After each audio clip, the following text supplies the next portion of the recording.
Hey, Susan here from Positively Fit You, and today I'm going to talk about sodium.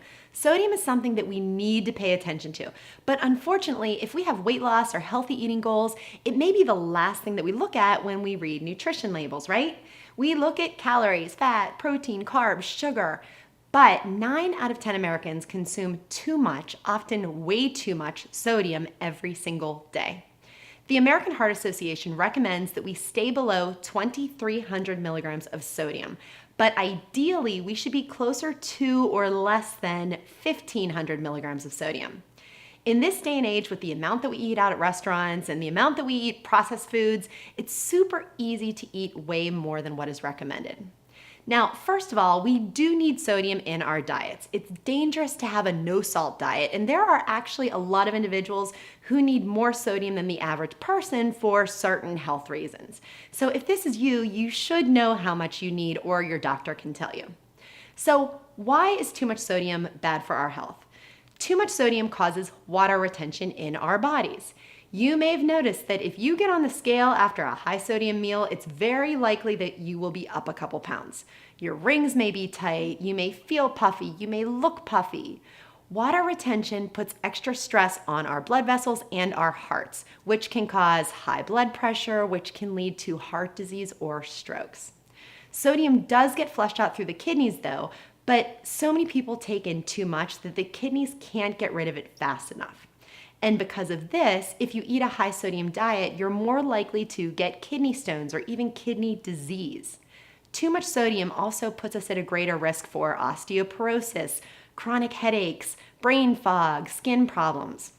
Now, a lot of times when I talk about sodium, clients will tell me, well, I've made changes. I don't use the salt shaker anymore. And that is great. However, so many foods these days are high in sodium and we may not even realize it. Restaurant food is an obvious culprit. Restaurants love to add lots of salt to their food, so it tastes good, we crave more, and we get thirsty, and then we drink more. But even lots of foods that we have around the house could be loaded with sodium. Foods such as most processed and canned foods, lunch meats, crackers, breads, wraps, cheese is high in sodium.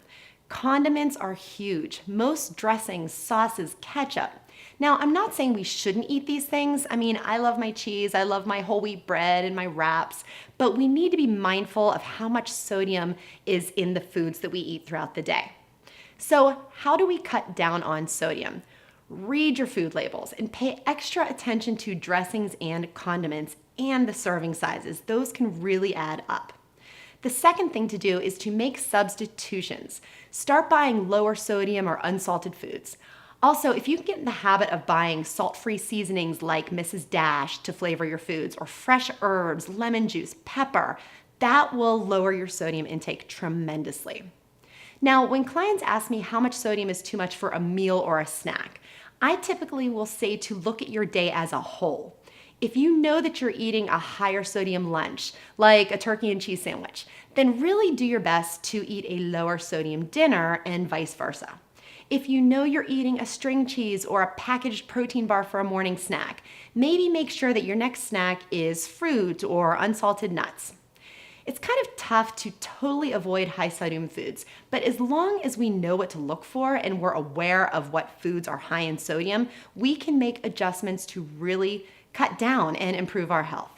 Now, if you like this video, I would appreciate it if you press the like button, leave me a comment, and as always, be sure to subscribe. I'll see you in the next video.